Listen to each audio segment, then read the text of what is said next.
Bonjour, c'est toujours un plaisir de vous avoir avec nous. Alors que nous allons continuer notre série sur Daniel 11, le verset 42, où nous allons apprendre beaucoup de choses sur Édom, Moab et Ammon.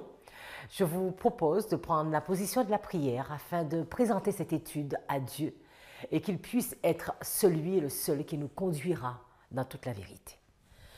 Seigneur, nous voulons te remercier, t'exalter, te glorifier pour ce Dieu bon que tu es. Nous voulons vraiment te dire merci et élever ton nom, Seigneur. Nous t'aimons vraiment. Et nous voulons proclamer ce dernier message aux hommes. Nous voulons être ces hommes, ces femmes qui annoncent un message de l'Est et du Nord. S'il te plaît, Seigneur, utilise-nous afin que ce message, ton peuple puisse l'entendre. Nous voulons être un instrument entre tes mains, comme ce fut le cas de Jérémie, d'Ézéchiel, et aller parler à ton peuple. Mais nous aurions tellement aimé que ton peuple puisse entendre et écouter. Alors c'est pour cela que nous voulons te demander une bénédiction particulière pour toutes les personnes qui vont prendre le temps de s'arrêter et d'écouter cette étude. Puisses-tu vraiment les instruire dans toute la vérité. Mais pour aujourd'hui, Seigneur, visite-moi, visite la technique, visite chacun de nous et que nous puissions donner un son juste à la trompette. Nous t'avons prié en ton saint nom. Amen. Donc ce matin, nous allons étudier Daniel 11, le verset 41b et non point le verset 42, comme j'ai pu le dire. Mais juste avant, résumons ce que nous avons vu dans nos deux dernières études sur le verset 41a. Il entrera dans le plus beau pays et plusieurs succomberont. Donc nous avons vu qu'en 1798, le catholicisme tombait, il y a la blessure mortelle de la papauté et l'athéisme montait avec le roi du Sud.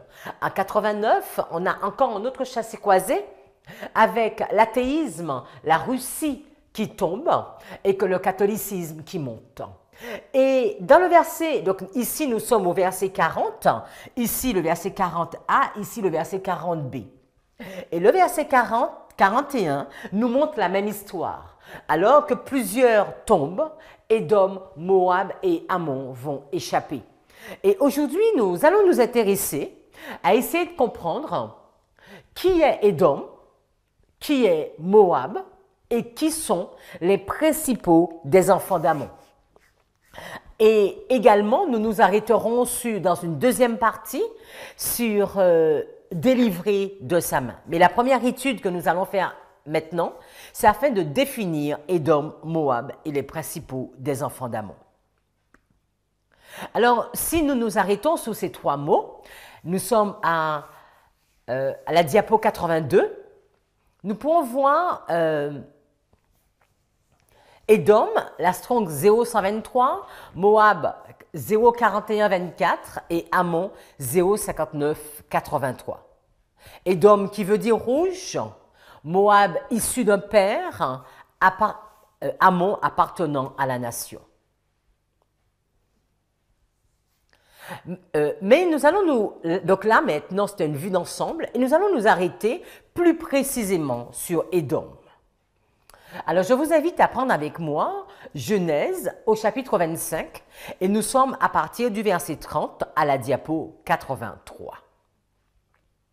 Et Ésaü dit à Jacob, « Laisse-moi, je te prie, manger de ce roux-là, car je suis fatigué. » C'est pour cela qu'on a donné à Ésaü le nom d'Édom. Jacob dit, « Vends-moi aujourd'hui ton droit d'aînesse. » Ésaü répondit, « Voici, je m'en vais mourir. À quoi me sert le droit d'aînesse ?» Et Jacob dit, « Jure-le-moi d'abord. » Il le lui jura et il vendit son droit d'aînesse à Jacob. Alors Jacob donna à Ésaü du pain et du potage de lentilles. Il mangea et but, puis il se leva et s'en alla. C'est ainsi qu'Ésaü méprisa le droit d'aînesse. Donc on voit que Ésaü va obtenir le nom d'Édom, d'accord? C'est vrai parce qu'il voulait manger du roux. Il voulait manger le roux que Jacob avait préparé. Le jour qu'il va obtenir ce nom, c'est le jour qu'il va vendre son droit d'aînesse. C'est le jour qu'il va mépriser cette bénédiction. Donc, Ésaü, c'est le frère de Jacob, ce sont les petits-fils d'Abraham. Les enfants de la promesse, ce sont les fils d'Isaac. Alors, pour compléter notre texte, parce qu'il nous faut au moins 2 témoins, regardons diapo 84, nous sommes à Genèse 36, verset 1. Or, ce sont ici les générations d'Ésaü, qui est Édom. Nous pouvons lire aussi au verset 8, « Et Ésaü demeura au mont Séir, Ésaü est Édom. » Dans Nombre 20, 14 à 24, nous voyons encore cette même information où Ésaïe est défini comme étant Édom.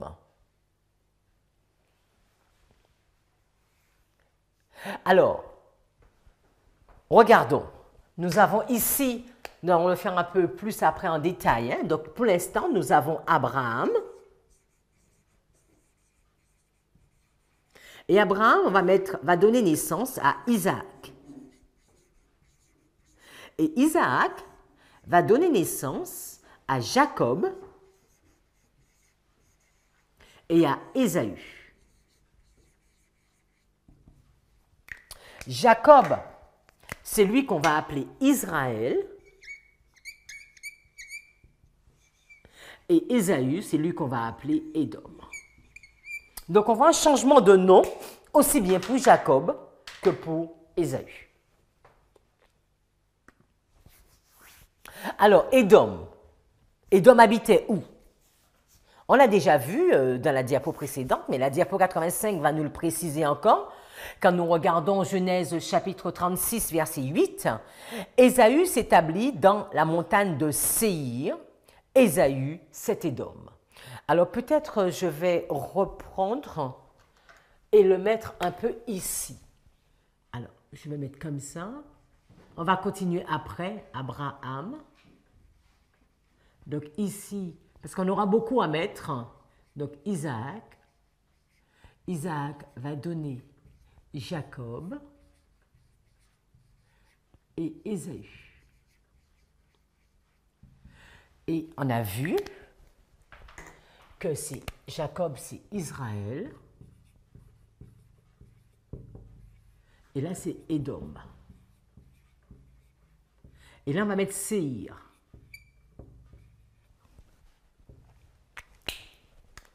Parce que le texte va nous dire que Ésaü s'établit dans la montagne de Séir. Et on sait que Ésaïe, c'est Édom. Dans Genèse 32, verset 3, il nous dit que Jacob envoya devant lui des messagers à Ésaü, son frère, au pays de Séir. Verset 9 va nous dire, voici la postérité d'Ésaü, père d'Édom, dans la montagne de Séir. Donc, qui dit Ésaü dit le père d'Édom, mais dit aussi les habitants de Séir. Alors, vous allez me dire, mais pourquoi c'est important? Mais au fur et à mesure de l'étude, nous verrons pourquoi cette notion est importante et il faut vraiment la noter.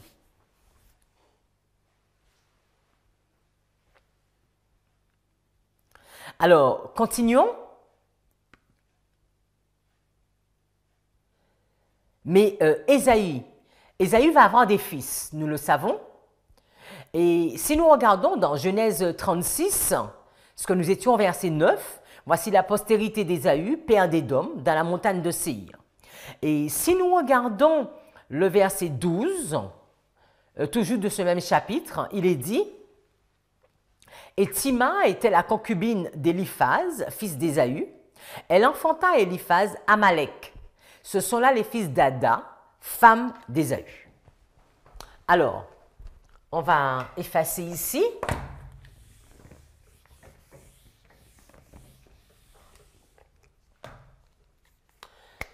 Donc, Édom va donner naissance à Amalek. De même que Israël va donner naissance à Juda. Et bien d'autres. Hein? Donc, j'ai mis 3 petits points pour dire bien d'autres. Verset 16, le chef Coré, le chef Gaëtan, le chef Amalek, ce sont là les chefs issus d'Éliphaz dans le pays d'Édom. Ce sont les fils d'Ada. Alors, continuons à regarder.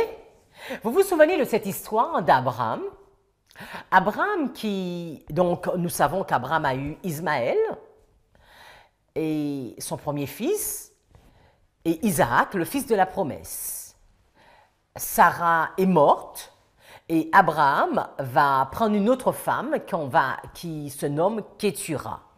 Et là, nous sommes Genèse, chapitre 25, versets 1 à 6, que je vous invite à prendre avec moi dans la diapo 87. Abraham prit encore une femme nommée Kétura.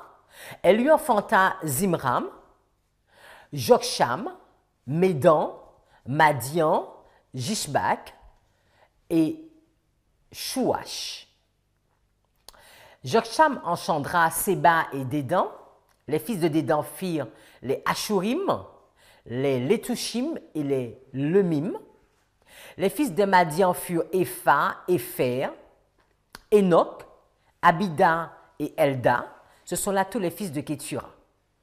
Abraham donna tous ses biens à Isaac. Et le verset 6, « Et il fit des dons aux fils de ses concubines.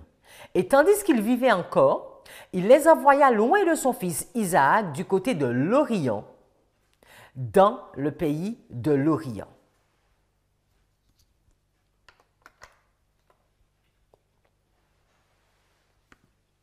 Alors, donnez-moi une petite minute.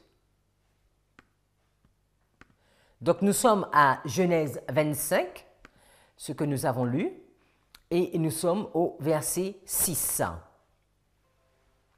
Et si vous regardez dans la King James, il va être dit « Mais au fils des concubines qu'eut Abraham, Abraham donna des présents et les envoya loin de son fils Isaac, pendant qu'il était vivant vers l'est, à l'est de son pays. » Alors, nous allons noter qu'Abraham a eu, alors il y a eu Ismaël, donc Ismaël,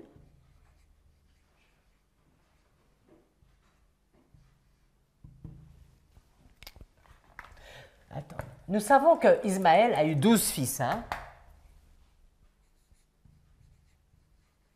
Des 12 princes. Mais il a eu d'autres fils, et il a eu notamment, on va le mettre ici, Madian. On ira avec Madian. Et Madian, ce sont les fils de l'Est. OK? On va partir avec ça. Madian, les fils de l'Est. Continuons. Si nous allons dans Juges chapitre 6 et le verset 1. Les versets 1 à 4, Juges chapitre 6, les versets 1 à 4. Alors, on doit comprendre que les Madianites, les fils d'Orion et les fils d'Orion sont des parents d'Israël. D'accord? Car Madian, c'est le frère d'Isaac, donc c'est l'oncle de Jacob, l'oncle d'Israël, donc ils sont apparentés. Si nous allons à la diapo 88, nous sommes à Juges 6, et les enfants d'Israël firent ce qui est mal à la vue du Seigneur. Et le Seigneur les livra en la main de Madian pendant 7 ans. Donc voilà, donc on voit qu'il y a un conflit maintenant entre Israël et Madian. OK? Et la main de Madian prévalut contre Israël à cause des Madianites. Les enfants d'Israël firent des repères qui sont dans les montagnes et les cavernes et les lieux forts. Et il arrivait que quand Israël avait semé, les Madianites montaient avec les Amalékites. Alors, on va nommer. Donc, il y a qui? Il y a les Madianites qui viennent.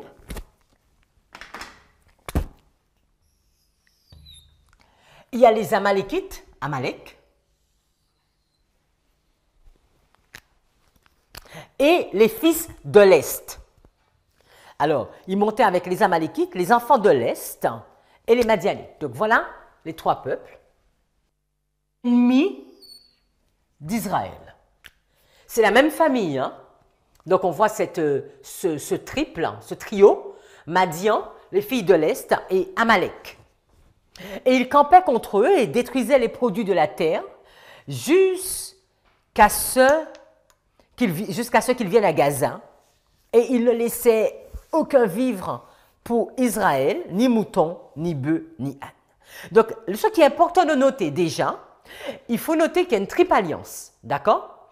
Il y a une triple alliance avec Madian, fils de l'Est, Amalek, contre le peuple de Dieu. Et nous allons voir tout autour de l'étude pourquoi l'importance de noter cette triple alliance.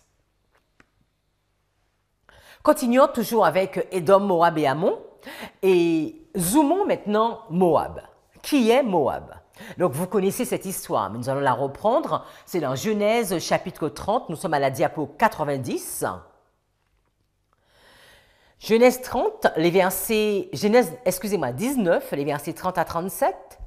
Lot quitta Tsoar pour la hauteur et se fixa sur la montagne avec ses deux filles, car il craignait de rester à Tsoar. Il habitait dans une caverne, lui et ses deux filles, donc c'est après la destruction de Sodome et de Gomorrhe. Donc alors qu'il va être demandé de quitter Sodome et Gomorrhe, nous allons voir qu'est-ce qui va naître. L'aîné dit à la plus jeune, « Notre père est vieux. Il n'y a point d'homme dans la contrée pour venir vers nous, selon l'usage de tous les pays. Viens, faisons boire du vin à notre père et couchons avec lui, afin que nous conservions la race de notre père. » Elles firent donc boire du vin à leur père cette nuit-là, et l'aînée alla coucher avec son père et ne s'aperçut ni quand elle se coucha, ni quand elle se leva. Le lendemain, l'aînée dit à la plus jeune, « Voici, j'ai couché la nuit dernière avec mon père. Faisons-lui boire du vin encore cette nuit et va coucher avec lui, afin que nous conservions la race de notre père. » Elles firent boire du vin à leur père encore cette nuit-là. Et la cadette alla coucher avec lui, et il ne s'aperçut ni quand elle se coucha, ni quand elle se leva. Les deux fillettes de Lot devinrent enceintes de leur père, donc inceste. L'aînée enfanta un fils qu'elle appela du nom de Moab. C'est le père des Moabites jusqu'à ce jour. Alors nous allons ajouter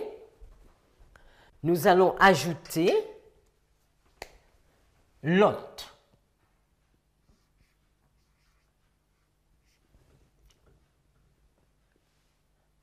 Alors, je vais mettre ici, et je vais mettre ici Térach.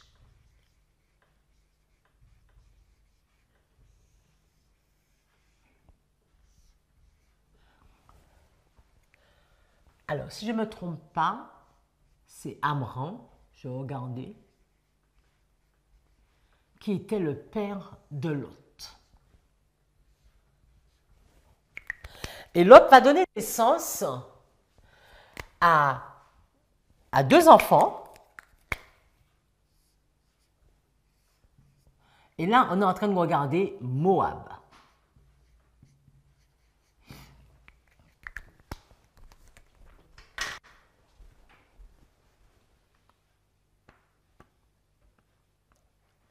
Alors, vous savez que Térach avait eu 3 enfants.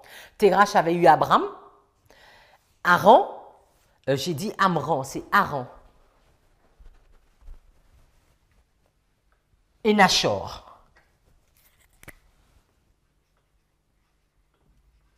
Donc, il va avoir 3 enfants, Abram, Nachor et Aaron. Et Aaron va donner naissance à Lot, et Aaron va mourir, et donc Abram va partir avec son neveu Lot. Donc Lot est au même niveau qu'Isaac. Donc on a vu que Abraham a eu Ismaël, a eu Madian, a eu Isaac, a eu les 12 princes, a eu les... donc de Madian viennent les Madianites, et il va avoir également Jacob et Ésaü. Et Aaron va avoir Lot, et nous sommes en train de regarder l'histoire de Lot.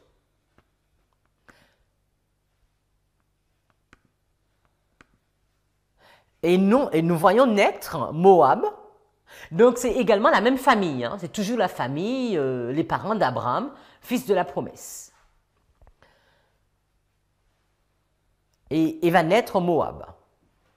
Alors, quand on continue dans l'histoire, nous savons que Moab et Israël avaient complètement 2 visions différentes. Vous vous souvenez des plaines de Moab?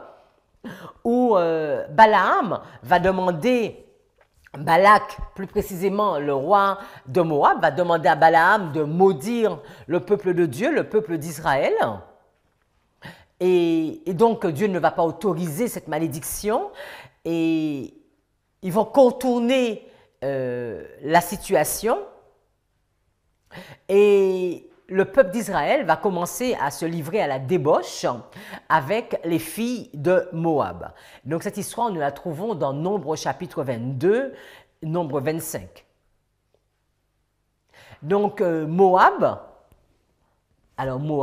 c'est un peuple qui va chercher à détourner Israël de la véritable, de la vraie adoration et de ce que Dieu demande et attend de son peuple. Et nous savons qui va devoir interagir afin que cette malédiction puisse cesser au sein du camp du peuple d'Israël. Donc deux visions différentes pour Édom et Israël. Alors continuons. Donc nous avons vu Édom, c'était Ésaü. Nous avons vu Moab, c'est le fils de Lot. Donc nous allons les entourer. Donc Édom, on a vu Moab. Et on va voir l'autre fils. Comment il s'appelait l'autre fils? Donc si nous sommes toujours à Genèse, nous étions à Genèse chapitre 19. Donc Genèse, revenez avec moi, Genèse chapitre 19. Et nous sommes au verset 38. La cadette aussi donna naissance à un fils et elle l'appela Ben-Ami. C'est l'ancêtre des Béné-Amon d'aujourd'hui. Alors que signifie Ben-Ami? Nous sommes à la diapo 93.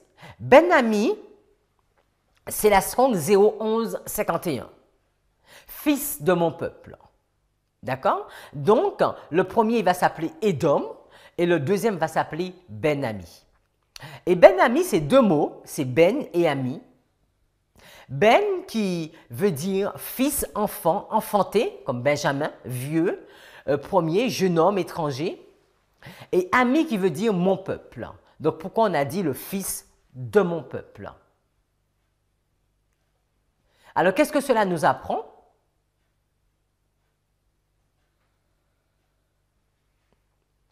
Le verset 38, si nous regardons au verset 38,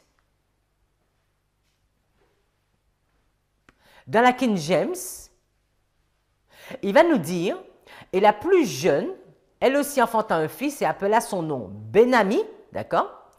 Il est le père des enfants d'Amon jusqu'à ce jour. Donc nous allons voir les fils d'Amon. Donc Ben-Ami, on pourrait l'appeler Ben-Ami, mais nous on va l'appeler les fils d'Amon.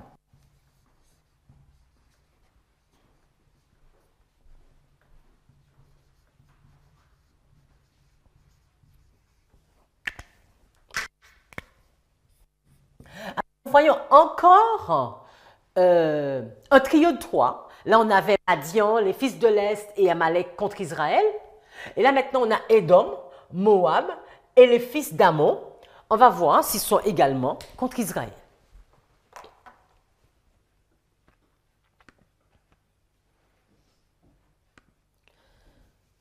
Alors, si nous nous arrêtons sur, parce que dans le texte de Daniel, il est dit Édom, il est dit Moab, mais il est dit et les principaux des enfants d'Amon. Donc c'est vrai, c'est intéressant de regarder pourquoi cet adjectif est ajouté. Alors, nous sommes à la diapo 95. Si nous regardons les principaux, c'est la Strong 07225. Les enfants, c'est la 01121. Et Amon, c'est 05983. Et les principaux, c'est le commencement, ce sont les prémices. Les premiers, c'est ancienne prospérité. La tête, le sommet, ça vient de 07218, tête, sommet, bras. Alors les fils des enfants, donc les fils, jeune homme, jeune, étranger, et Ammon, donc appartenant à la nation, un peuple demeurant dans le Transjourdain. Donc les prémices de Ben-Ami, les prémices des enfants d'Ammon. Alors pourquoi cette notion importante de noter les prémices? Quand nous entendons parler de prémices, nous allons zoomer sur ce point. Que signifient les prémices? Alors, prémices, nous avons vu que c'était la Strong 07225. Et si nous attardons un peu sur la 07225, nous allons voir cette première mention, c'est dans Genèse 1, verset 1, c'est au commencement. Au tout début, 72-25, Dieu créa les cieux et la terre. Si nous allons quelques chapitres plus loin, Genèse 10, verset 10, il régna d'abord, donc le d'abord, c'est 072-25. Nous continuons dans Genèse 49, verset 3, Ruben, toi, premier-né, ma force et les prémices de ma vigueur. Donc vraiment le tout début. Balaam, nombre 24, verset 20, Balaam vit Amalek. Il prononça son oracle et dit, Amalek est la première des nations. D'accord? Et Amalek, première, 072-25, prémisse. Donc nous comprenons prémisse, c'est premier fruit. Le tout début. La principale. Alors pourquoi insister que c'est le premier fruit des enfants d'Ammon? Qu'est-ce que Dieu avait demandé des prémices? Qu'est-ce qu'il attendait des prémices? C'était qui les prémices pour Dieu? Regardez avec moi, nous sommes à la diapo 97. On va regarder quelques textes. Nombre 15, verset 20. Vous présenterez par élévation un gâteau, les prémices de votre pâte. Vous le présenterez comme l'offrande qu'on prélève de l'air. Donc maintenant, on voit que prémisse est associé à offrande. Le psaume 105, verset 36 va continuer dans le même sens. Il frappa aussi tous les premiers-nés dans leur pays, les prémices de toute leur vigueur. Exode 13, verset 12, quand tu mettras à part pour le Seigneur tout ce qui ouvre l'utérus, donc le premier, et tous les premiers-nés des bêtes que tu posséderas, les mâles seront au Seigneur. Donc, qui dit prémisse, dit la suite. D'accord? Donc, quand on nous parle les prémices des enfants d'Ammon, on doit comprendre qu'il y en a d'autres qui vont arriver. Et qui était prémisse pour nous? 1 Corinthiens 15, verset 20. Mais maintenant, Christ est ressuscité des morts. Lui, Christ, il est devenu les prémices de ceux qui sont endormis. Regardons qu'est-ce que Ellen White nous dit à ce sujet. Nous avons vu trois peuples, Édom, Moab et Ammon.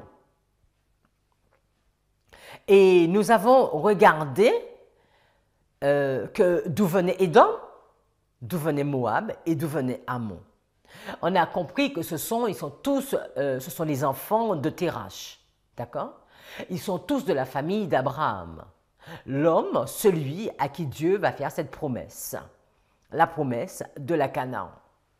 Mais nous voyons, il y en a ceux qui vont faire la volonté de Dieu et d'autres non. Alors, dans la diapo 98, il est dit, Jésus regardait les Grecs comme les représentants des gentils en général. Il voyait en eux les prémices de cette abondante moisson. Donc là, il va comparer les Grecs qui vont représenter les gentils et qui sont les prémices de cette abondante moisson, qui aurait lieu lorsque tous les peuples, nations et langues qui sont sur la surface de la terre entendraient la bonne nouvelle du salut par Christ.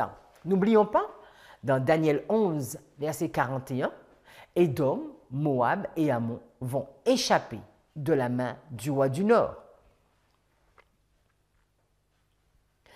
Il voyait que la vocation des gentils suivrait sa mort prochaine.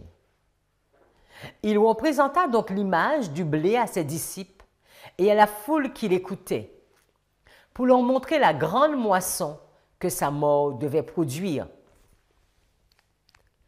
S'il reculait devant le sacrifice de sa vie, il demeurerait seul comme le grain de froment qui ne meurt pas. Mais s'il donnait sa vie, de même que le grain qui tombe en terre, il ressusciterait comme prémisse de la grande moisson. Et lui qui seul donne la vie, appellerait ceux qui lui auraient été unis par la foi hors de leur tombeau.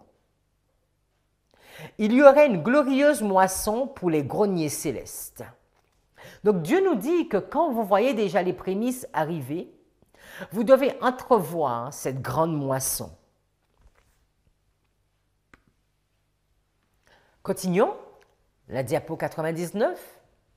Le Christ s'est relevé d'entre les morts comme les prémices de ceux qui dorment. Il était l'antitype de la gerbe que l'on agitait dans le temple. Et sa résurrection eut lieu le jour même où cette gerbe était présentée devant le Seigneur. Cette cérémonie symbolique avait été célébrée pendant plus de 1000 ans. On ramassait les premiers épis mûrs dans les champs, et quand le peuple accourait à Jérusalem pour la Pâque, la gerbe des prémices était agitée devant le Seigneur comme une offrande de reconnaissance. C'était seulement après cette cérémonie que les blés pouvaient être fauchés et liés. On continue avec la diapo suivante. La gerbe consacrée à Dieu représentait la moisson. De la même manière, le Christ en tant que prémisse représentait la grande moisson spirituelle qui doit être introduite dans le royaume de Dieu. Alors, si nous revenons, je l'ai effacé un peu peut-être trop vite. Alors, si nous faisons une ligne, en mettant tout ce que nous avons vu, tout ce que la servante du Seigneur nous dit, donc on va mettre quelques balises. 1798. On a vu que c'était le catholicisme qui chute et l'athéisme qui monte. 1989, on a vu chassé-croisé inverse. Donc, catholicisme qui monte, athéisme qui chute. Et là, nous voyons à la loi du dimanche, nous avons vu ces différents textes par rapport au sabbat, quand cette loi va être promulguée. Il va y avoir le plusieurs que je vais noter P, qui va chuter, et EMA, Édom, Moab et Ammon, qui vont monter. Et là, on va voir que Édom, Moab et les principaux des enfants d'Ammon nous annoncent une moisson très importante qui aura lieu. Donc ici, on va mettre la fin du temps de grâce. Et ici, on comprend que là va avoir lieu le LGC, le grand cri. Et là, il y aura la forte moisson, mais ici, à ce point-là, nous sommes avec les prémices.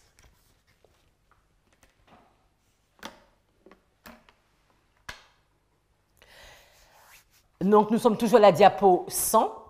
Sa résurrection, je continue la deuxième partie, sa résurrection est le type et le gage de celle de tous les justes. Donc, ici, le simple fait de savoir que les principaux des enfants d'Ammon sont ici, c'est vraiment la promesse qu'il y aura cette grande moisson, qu'il y aura cette porte ouverte pour les gentils. Si nous croyons que Jésus est mort et qu'il est ressuscité, croyons que Dieu ramènera aussi par Jésus et avec lui ceux qui se sont endormis.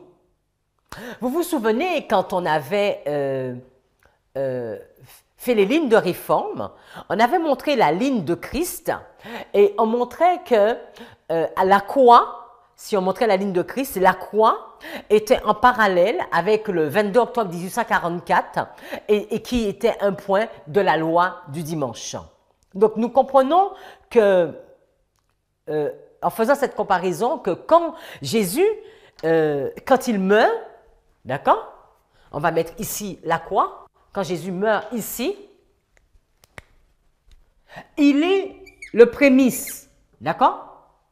Il est le prémisse, il meurt, il va être ressuscité, il est le prémisse, comme un type de les principaux des enfants d'Ammon, il est le prémisse qui nous annonce cette grande moisson. Et ça, si nous regardons dans l'histoire des Millérites, nous pouvons mettre également le 22 octobre 1844. En faisant des lignes sur des lignes. La diapo 102. Pendant un instant, il considéra l'avenir et entendit des voix proclamant dans toutes les parties de la terre, « Voici l'agneau de Dieu qui ôte le péché du monde. » Il aperçut en ces étrangers, donc en ces étrangers, les prémices de l'abondante moisson qui aurait lieu après que le mur de séparation, dressé entre les Juifs et les païens, serait abattu et que toute nation, langue et peuple entendrait le message du salut. Donc là, il est en train de nous dire que c'est un message, que les principaux des enfants d'Amon vont entendre. Donc ici, on va mettre message.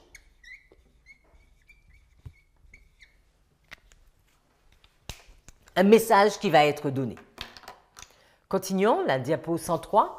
C'est l'attente de cette réalisation de ses espérances qu'il exprima dans ses paroles. L'heure est venue où le Fils de l'homme doit être glorifié. Pourtant, le Christ n'oubliait à aucun moment de quelle manière cette glorification devait se produire. Le rassemblement des païens suivrait sa mort prochaine. Par la mort seule du Fils de l'homme, le monde pouvait être sauvé.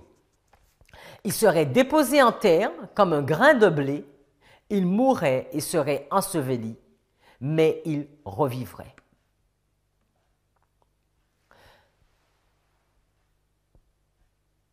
Alors, si nous retournons à la diapo 101, là nous sommes à la diapo 103, donc diapo 101, et à la diapo 101, cette comparaison que je vous demandais de voir, donc on voit l'histoire de Christ, Jésus, Jean-Baptiste, l'entrée triomphale, la croix, et que nous voyons la relation avec le millérite et l'adventiste. Donc nous comprenons que l'histoire de Jésus et les disciples a été la première partie, c'est suivi par les apôtres, et l'histoire des millérites, la première partie, suivie par les adventistes.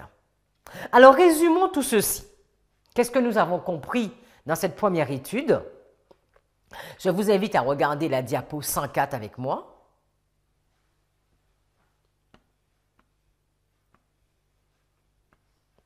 Nous avons vu que Terah avait trois fils, Abraham, Nachor et Haran. Abraham a eu Ismaël avec Agar, a eu Isaac avec Sarah, et avec Kétura a eu Madian. D'Ismaël viennent les fils de l'Est, de Madian les Madianites, d'Isaac il y a eu Jacob et Ésaü, Jacob il y a Israël, et Ésaü c'est Édom, c'est Séhir. Terah a eu également Nachor comme fils. Nachor a eu Bethuel et d'autres fils, parce qu'Isaac, Abraham a eu d'autres fils aussi. Et Kemuel, notamment. Bethuel, c'était le père de Rebecca, qui fut également la mère de Jacob et d'Ésaü, donc qui a été à l'origine d'Israël, de Séhir et d'Édom. Et Kemuel, Aram, que nous n'allons pas voir pour l'instant. Nous avons vu Aaron, ce troisième fils qu'il a eu, qui est mort avant même qu'il ne quitte Ur, qui va donner naissance à Lot. Lot va donner naissance à Moab et à Ammon, ou bien à Ben-Ami. De Moab va naître les Moabites, et de Ben-Ami va naître les Ammonites. D'Ésaü va naître Séhir, va naître Amalek, et va naître Édom. Et vous avez vu, j'ai mis des couleurs. Exemple, en jaune, on a Édom, Moab et Ammon, qui était un groupe. Mais on avait les fils de l'Est, Séhir et Amalek. Et nous allons un peu plus regarder, mais comment ils fonctionnaient. Alors, est-ce qu'ils étaient des ennemis du peuple de Dieu? Nous savons qu'ils sont tous de la même famille. Tout ce monde-là a pour ancêtre Terah et pour oncle ou pour père Abraham, ou grand-père. Si nous regardons dans Juges chapitre 3 verset 28, nous sommes à la diapo 105, Juges 3 verset 28, et il leur dit, suivez-moi, car le Seigneur a livré vos ennemis, les Moabites, en votre main. Et ils descendirent après lui et s'emparèrent des guets du Jourdain vers Moab et ne laissèrent passer personne. Donc on voit que les Moabites sont ennemis avec le peuple de Dieu. Dans Juge 11, verset 36, et elle lui dit, « Mon père, si tu as ouvert ta bouche au Seigneur, fais-moi selon ce qui a procédé de ta bouche, puisque le Seigneur t'a vengé de tes ennemis, les enfants d'Ammon. » Donc Moab, ennemi du peuple de Dieu, Ammon, ennemi du peuple de Dieu, Nombre 24, verset 18, ils se remettent d'Édom, ils se remettent de Séhir, ses ennemis. Israël manifeste sa force. Ennemis d'Israël, Édom, Moab et Ammon. Regardons dans 1 roi, chapitre 11, nous sommes toujours sur la même diapo, 1 roi 11, les versets 5 à 7, je crois, et Salomon alla avec Ashroth, la déesse des Sidoniens, et après Milcom, l'abomination des Ammonites. Et Salomon fit ce qui est mal à la vue du Seigneur, et ne suivit pas pleinement le Seigneur, comme avait fait David son père. Alors Salomon bâtit un haut lieu à Chémosh, l'abomination de Moab, sur la colline qui est devant Jérusalem, et à Molech, l'abomination des enfants d'Ammon. Donc on voit qu'ils n'adoraient pas le vrai Dieu. Et verset 14, l'Éternel suscita un ennemi à Salomon, Hadad, l'Édomite, de la race royale d'Édom. Donc on voit qu'ils adorent de faux dieux. Ok? C'est important de noter que l'adoration Édom, Moab et Ammon n'adorent pas le Dieu de l'univers, pourtant ils sont de cette famille de Térach et ils ont des faux dieux. Et ils sont également ennemis du peuple de Dieu.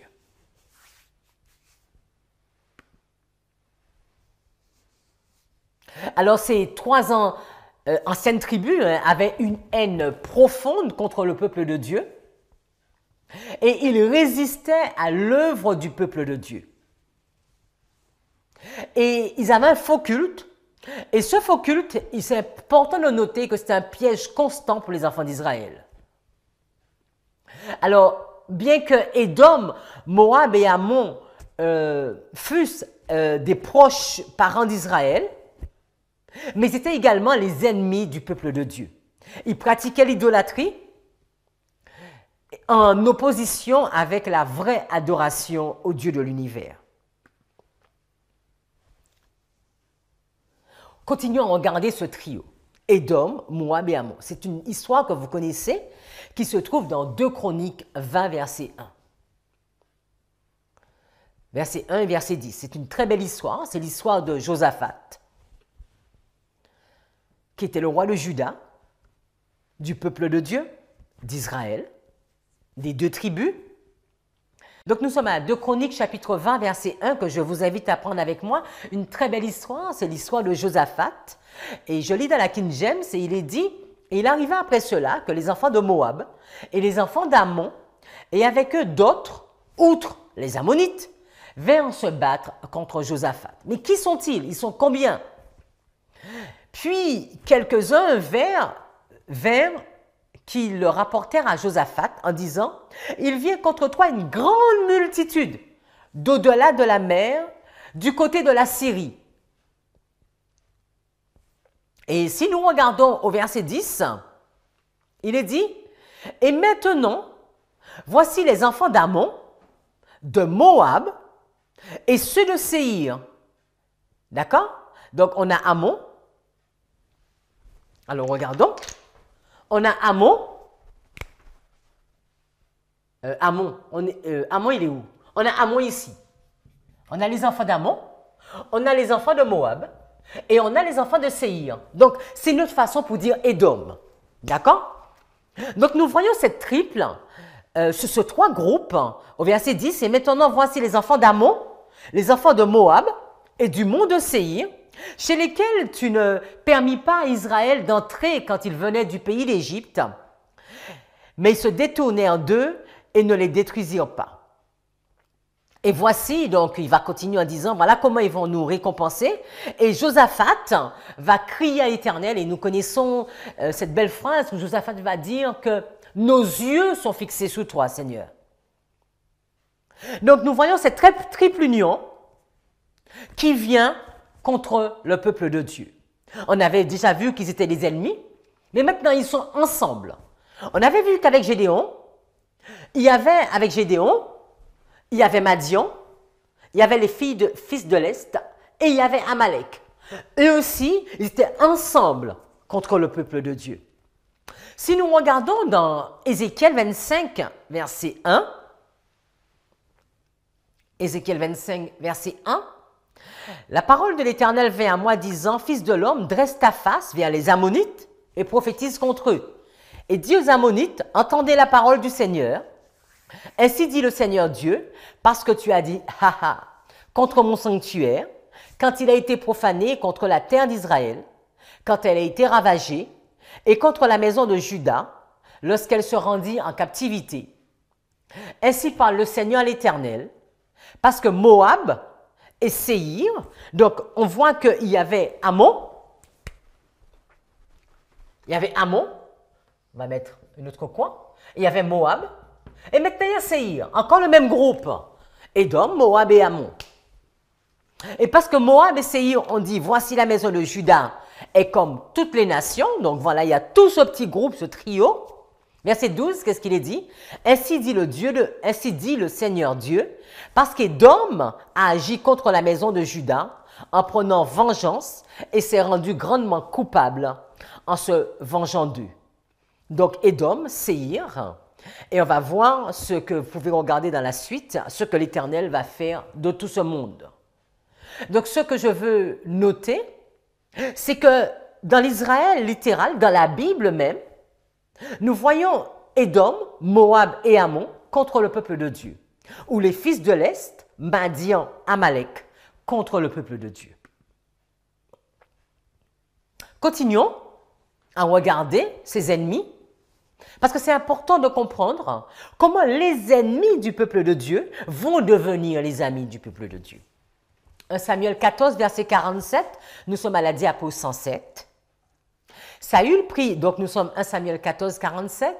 Samuel prit donc possession du royaume sur Israël. Il fit la guerre de tous les côtés contre ses ennemis. Et c'était qui ses ennemis? Moab, contre les enfants d'Ammon et contre Édom. Donc évidemment contre d'autres rois tels que Zobad et contre les Philistins. Partout il se tournait, il les mortifiait. Un autre texte qui confirme toujours tout ceci, Sophonie 2, verset 8. « J'ai entendu les injures de Moab et les outrages des enfants d'Ammon quand ils insultaient mon peuple et s'élevaient avec arrogance contre ses frontières. » Ézéchiel 25, 5. « Je ferai de Rabat un parc pour les chameaux et du pays des enfants d'Ammon un bercail pour les brebis. Et vous saurez que je suis l'Éternel. » Donc on voit à chaque fois ce groupe est ennemi du peuple de Dieu. Alors, on a vu Sophonie 2, verset 8, et revenons sur Sophonie 2, verset 8. Donc, prenez avec moi Sophonie 2, verset 8, on va s'arrêter un peu plus sur quelques versets. On va regarder les versets 8 à 10. Donc, diapo 108, Sophonie 2, 8 à 10.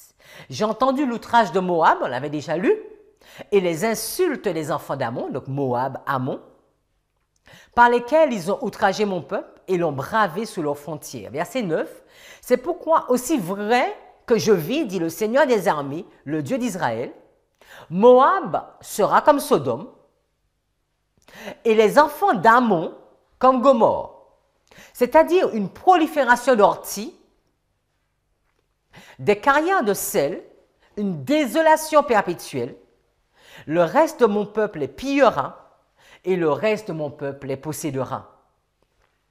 Ceci leur arrivera à cause de leur orgueil, parce qu'ils ont outragé, ils se sont élevés contre le peuple de Dieu des armées. Donc si on n'avait pas bien compris qu'ils étaient ennemis, mais là on nous montre bien qu'ils sont ennemis du peuple de Dieu. Mais dans la Bible, nous pouvons voir à des moments que des ennemis qui vont devenir des amis. Et notamment quand, si vous regardez dans 2 Rois 3, verset 12, encore l'histoire de Josaphat, on avait vu que Édom, Moab et Ammon étaient venus contre Josaphat. Et si nous regardons 2 Rois 3, le verset 12 et 13, et Josaphat dit, la parole de l'Éternel est avec lui, le roi d'Israël, Josaphat et le roi d'Édom descendirent auprès de lui. Donc on voit cette union avec Israël, avec Juda et avec Édom.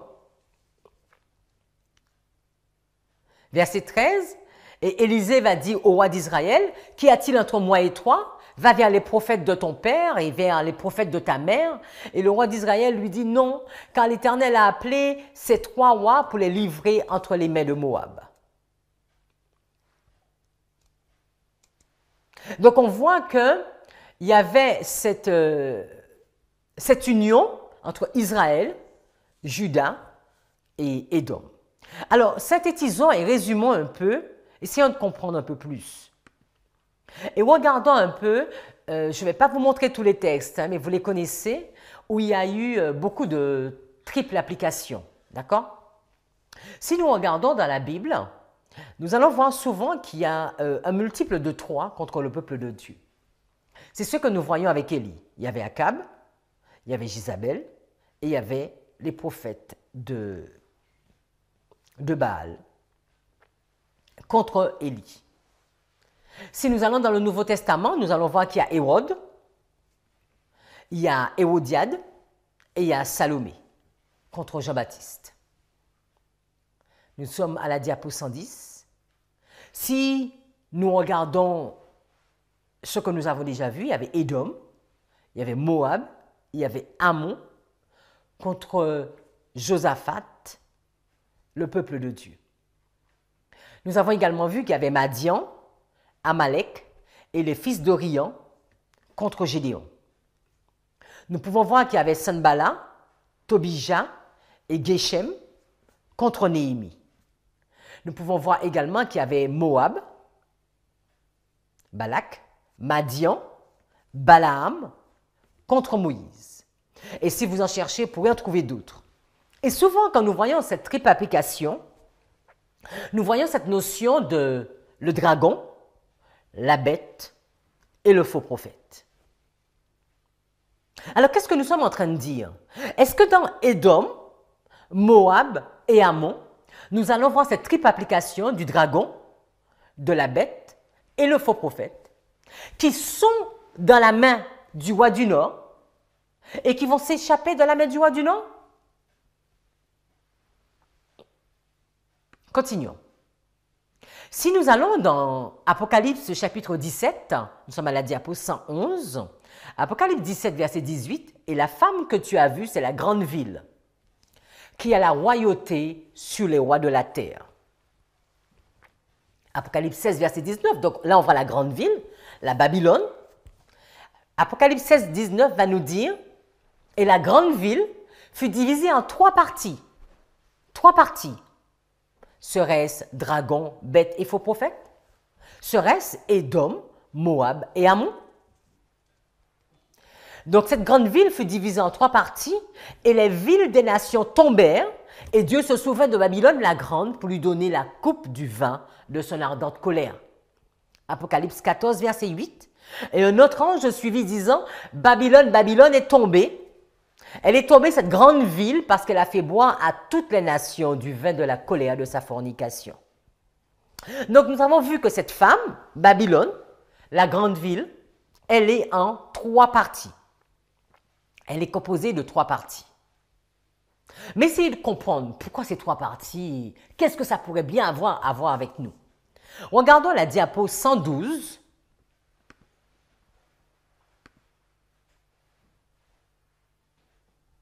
Donc, jusqu'avant, nous pouvons, avec tout ce qu'on a vu, nous voyons qu'à plusieurs reprises dans la Bible, ces triples unions qui sont contre le peuple de Dieu et comment Dieu va délivrer son peuple de ses ennemis.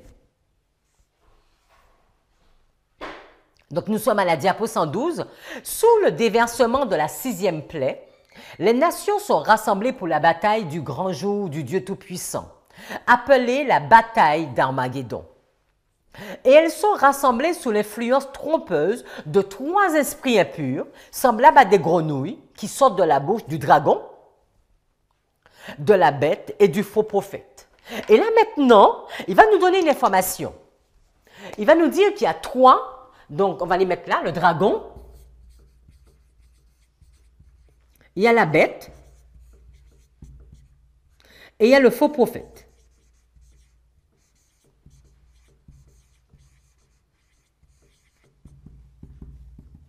Et qu'est-ce qu'Ellen White va ajouter à tout cela pour nous?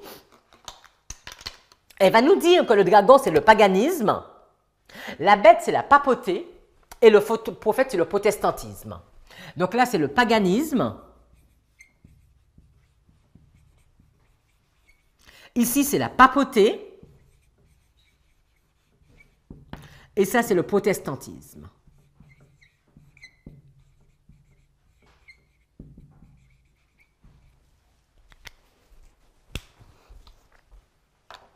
Donc, 3 esprits impurs semblables à des grenouilles qui sortent de la bouche du dragon, donc du paganisme, de la bête ou de la papauté, et du faux prophète ou du républicanisme protestant. Donc, nous avons ça dans ARSH, January 28.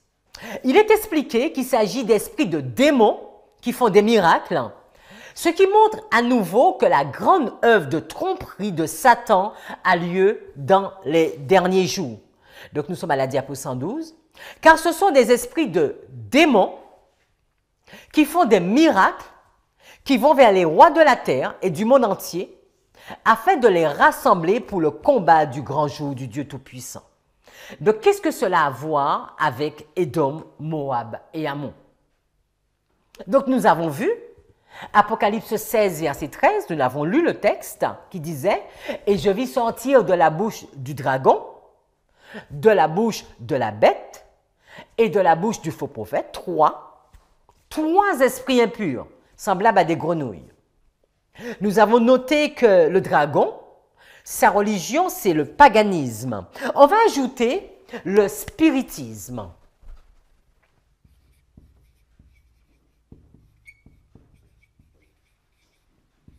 Donc, ils ont chacun leur religion. Donc, le dragon a comme religion le paganisme, le spiritisme. La bête a comme religion le catholicisme. Donc là, on va mettre catholicisme.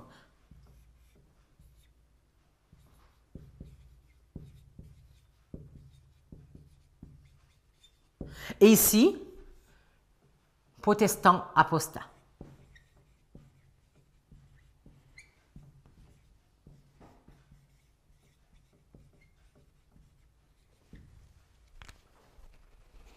Est-ce que j'ai bien noté? Alors, continuons encore avec la triple union. Nous allons à la diapo 114.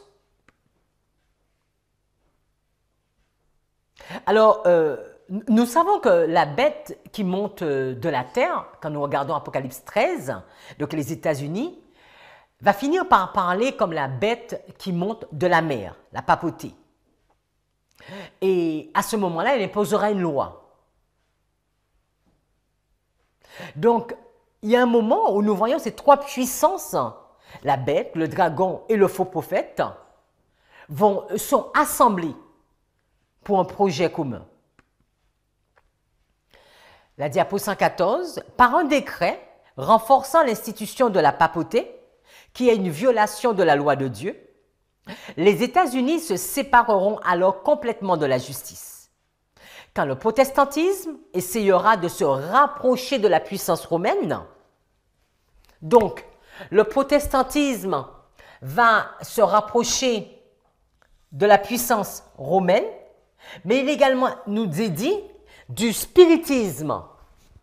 Vous avez vu dans le texte, quand le protestantisme essayera de se rapprocher de la puissance romaine et du spiritisme, quand sous la pression de cette triple alliance, les États-Unis auront rejeté chaque principe de leur constitution en tant que gouvernement protestant et républicain, donc c'est important de noter qu'il y a union. Ici, là, il y a union parce que le protestantisme, s'est rassemblé, s'est rapproché du catholicisme et du spiritisme.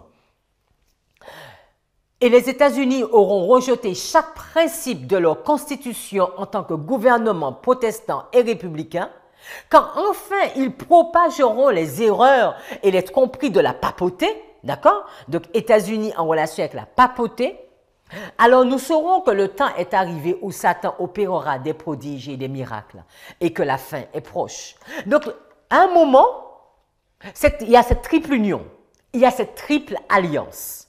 Mais qu'est-ce que ça a à voir avec nous? Si nous regardons Jérémie 25, versets 9 et 11, nous sommes à la diapo 116. Jérémie 25, versets 9 et 11. Nous retournons dans la Bible, dans le littéral. Qu'est-ce qu'il était dit? J'enverrai chercher tous les peuples du septentrion, donc le nord, dit l'Éternel, et j'enverrai auprès de Nebuchadnezzar, roi de Babylone, mon serviteur, donc le roi du nord. Je le ferai venir contre qui?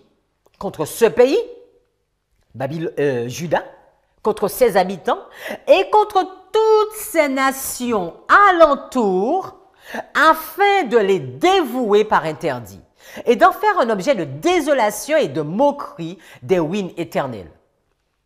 Tout ce pays deviendra une ruine, désert, et ces nations seront asservies au roi de Babylone pendant 70 ans. Qu'est-ce qu'il est en train de nous dire? Que dans le littéral, quand le roi du Nord va venir et va prendre Juda pendant les 70 ans, il n'y aura pas que Juda, il y aura les peuples d'alentour. Mais qui sont ces peuples d'alentour? Si nous regardons une carte, nous sommes à la diapo 115, nous allons voir qu'il y avait Juda. Donc, plus haut de Juda, il y a Israël qui est parti en captivité sous la Syrie des années avant. Et les pays d'alentour, c'est Édom, Moab, Ammon. Il y a également les Philistins. Donc, le texte serait-il en train de nous dire que tous ces pays, Édom, Moab et Ammon, vont également partir en captivité pendant les 70 ans à Babylone, donc ils sont tous dans la main du roi du Nord? Regardons la diapo 118. De Babylone, à ce moment, il est déclaré, ses péchés se sont accumulés jusqu'au ciel, et Dieu s'est souvenu de ses iniquités. Apocalypse 18, verset 5. Elle a comblé la mesure de sa culpabilité, et la destruction est sur le point de tomber sur elle.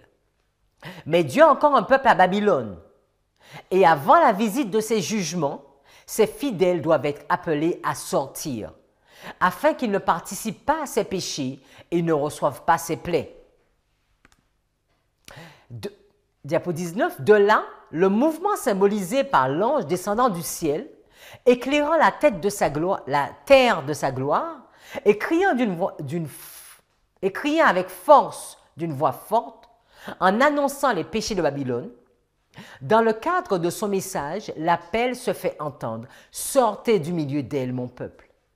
Comme ces avertissements rejoignent le message du troisième ange, celui-ci se gonfle en un grand cri. Alors, que devons-nous comprendre de tout cela? Il y a dans la main du roi du Nord, il y a Édom, il y a Moab et il y a Ammon. Comme on va dire que dans la main de la papauté, ou bien avec la papauté, il y a le dragon, la bête et le faux prophète. Ils vont être unis pour faire passer une loi contre le peuple de Dieu. Comme dans le littéral, Édom, Moab et Ammon étaient contre le peuple de Dieu.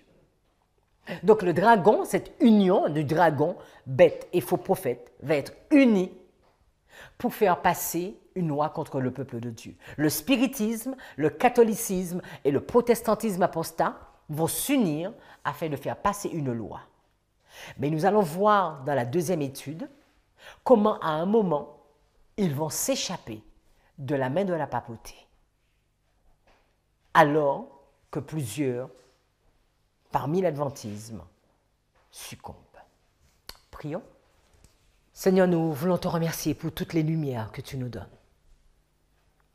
Et alors que nous étudions ta parole, alors que nous regardons point sur point, la façon que tu nous conduis, la façon que tu as conduit ton peuple dans le passé, et la façon que tu veux nous conduire, nous voulons te remercier et nous voulons t'exalter. Continue à nous instruire afin que nous puissions apprendre de toi et ne pas succomber, mais au contraire rester accrochés à toi. Nous t'avons prié en ton saint nom. Amen.